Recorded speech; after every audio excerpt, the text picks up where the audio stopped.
Welcome sa kusina ni Chong. Ako po si Chong Petring na sana suportahan niyo ako sa aming channel. Araw-araw magluluto tayo ng sari-saring putahe. Ngayon mag-uumpisa po tayo magluto ng kare-karing seafoods. Ngayon umpisa na natin magluto. Unahin natin yung topping na pork belly. Okay? Umpisa na tayo magluto. Magsisili tayo ng kalan.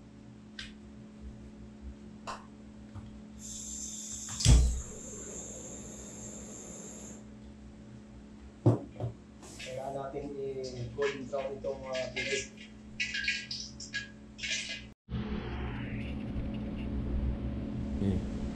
Okay.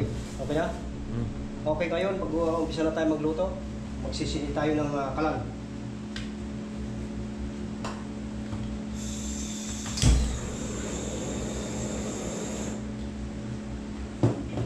Kailangan natin i-golden brown itong bilik.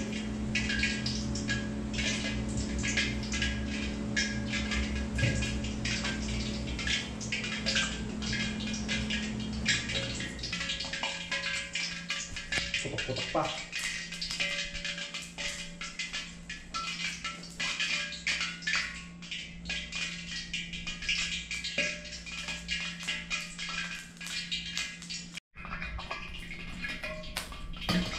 Ganito.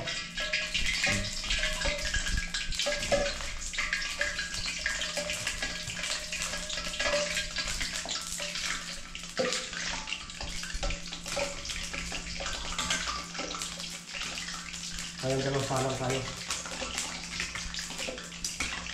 Yung mauubos ko. Lutin na natin. Para isang salangan lang.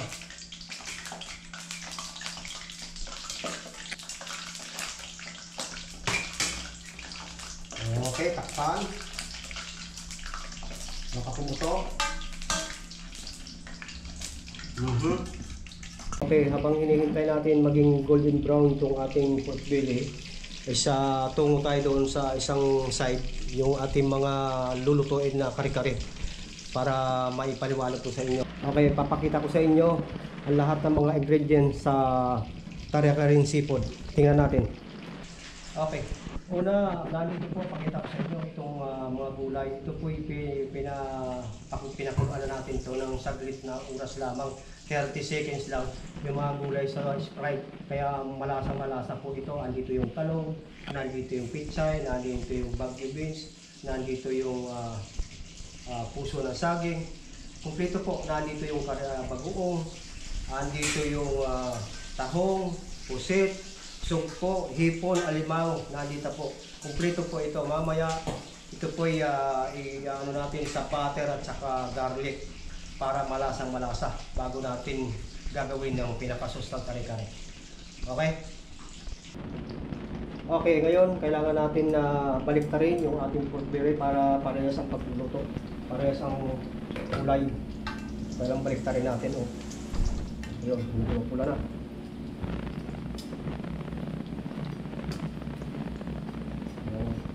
Kunting ano pa. Yun. So, takpan natin ulit para maging brown talaga. Isa natin ang foil.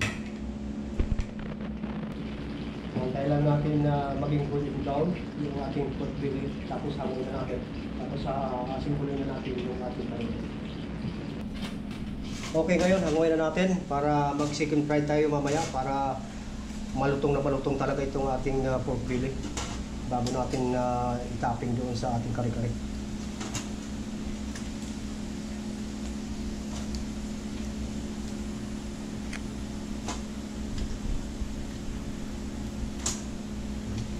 Malutong na nga, oh. Okay. Sitasin muna natin dyan. Tapos magsalan na tayo ng kamali. Okay, ngayon i-second fry na natin itong ating pork belly para lumutong. Saglitan lang. Ayun o, malutong na nga. O, sige. Ayun o. Pero lulutong pa ito.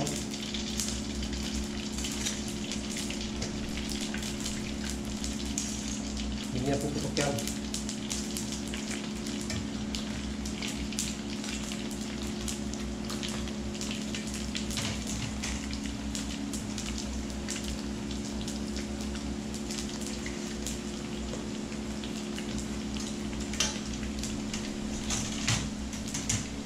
Okay, ngayon, malutong na ito. Hanguin na natin.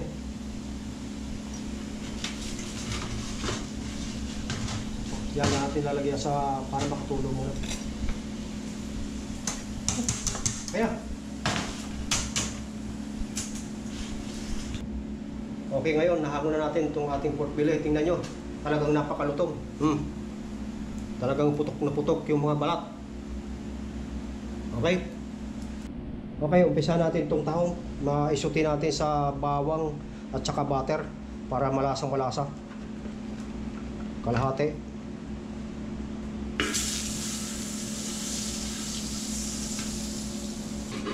Bawang. Lagyan natin ang marami-raming bawang. Okay. Hintayin natin maging golden brown yung bawang para mabago. Unahin lang natin itong tahong kasi pag hinalo natin sa alimango saka sa mga sugpo, baka tatanggal itong mga laman. Kailangan nakaseparate na ito. O, lagyan na natin ito.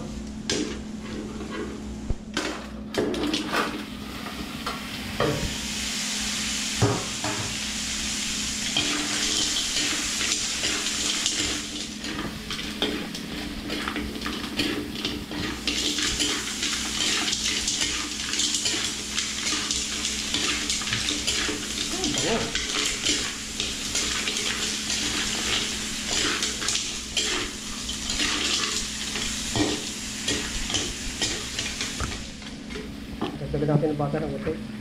Medyo kulang.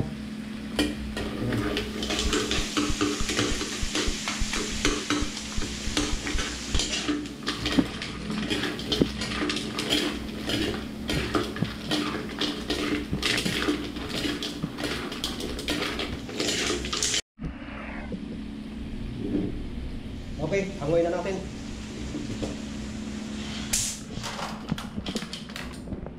Okay. Bago tayo, ano? Ito na. Ito yung tahong. Malasang malasa. Okay, dalhin natin doon. Okay, sunod na natin itong hipon, sugpo, alimango at saka pusit. Para ano na tayo.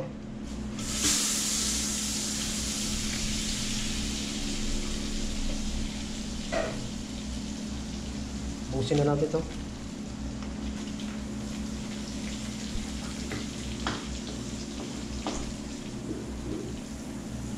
Malasang malasa. Ito, bawang. Lagyan natin ng bawang.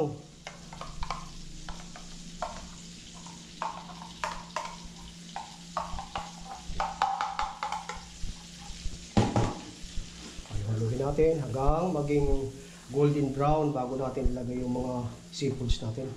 Okay, dagdagan natin ng paprika para medyo maganda yung kulay. 2 teaspoon. Tsaka half teaspoon ng paminta. Tsaka 1 teaspoon na hot chili. Okay, ganyan.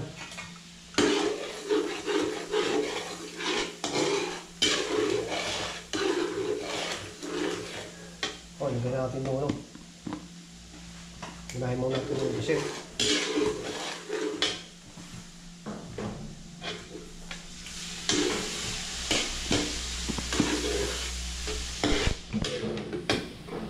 Sunod natin ang hipon at sugpo.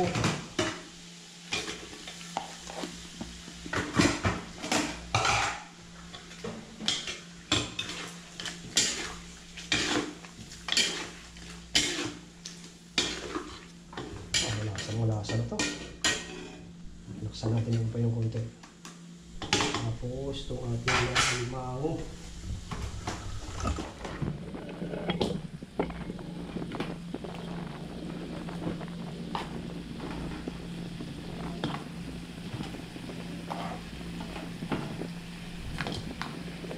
Okay. Ngayon, hangoy na natin para may ayos na natin to. At ito, kumbala ka muna.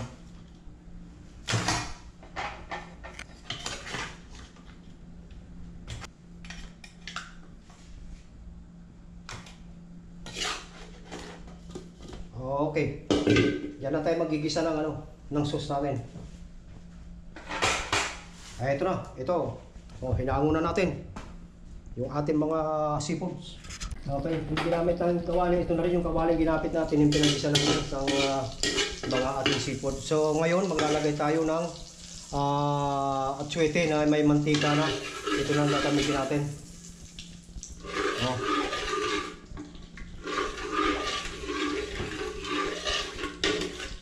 Tapos okay, ito soft stuff na pinagpakuluan ng mga buto-buto. Malasang-malasa to. Malasang-malasa to. Pinagpakuluan ng mga buto-buto to. Yan ang pinakasabaw natin dito. Okay.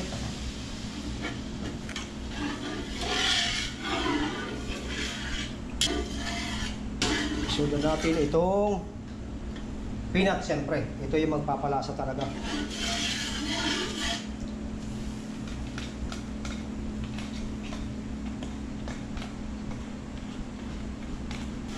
Hintayin natin kumulo. Halo-halo muna para yung peanut hindi mamuno.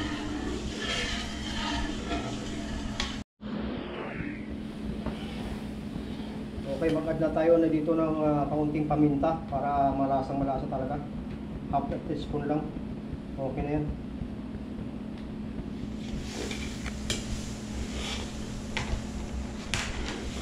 Tapos dagdag na natin itong giniling na bigas para malapot, pampalapot natin. Oh, malasang-malasa na. Talagang tambang ng amoy. Taob ng kawali nito na isang kalderong kanin. Okay po, tingnan nyo po, nasimula namin itong aming kare-kare seafoods para magandang presentation namin. Ngayon, ibubuhos naman natin ang pinaka-masarap na sauce. Napakasarap ng sauce. Okay, ito na po yung finishing ng ating seafood kare-kare na napakasarap. Overload. Mayroon pang yan, pork belly. Talagang sige, kaya na, andyan na, kumpleto naman. May bagoong dyan, may gulay, andito yung talong, andito yung beans, tsaka yung puso ng saging, kumpleto, walang kulang. Okay, kainan tayo. Kainan na! Okay, mag-assemble tayo ng sizzling kare-kare para masarap lalo. Ayun, ang pusit, ang hipon, tahong,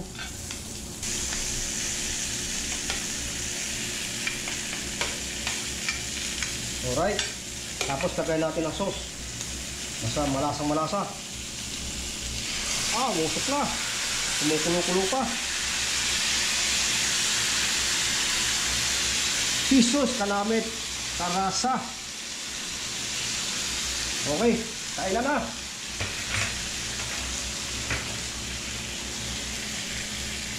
Ito na, sizzling kare-kare.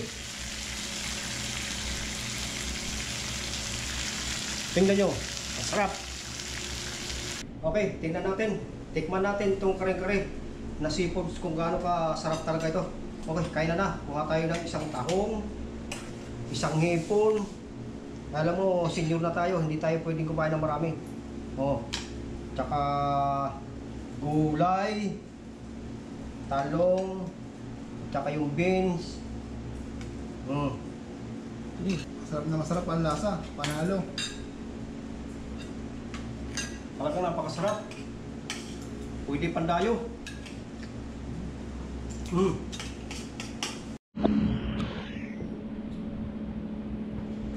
Maraming salamat sa panonood nyo sa aking video. Sana sa susunod kong mga video ay yung sana panoorin nyo.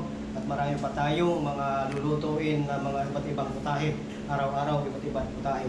Sana po huwag kayong magsasawang suportahan ako. Maraming salamat sa inyo.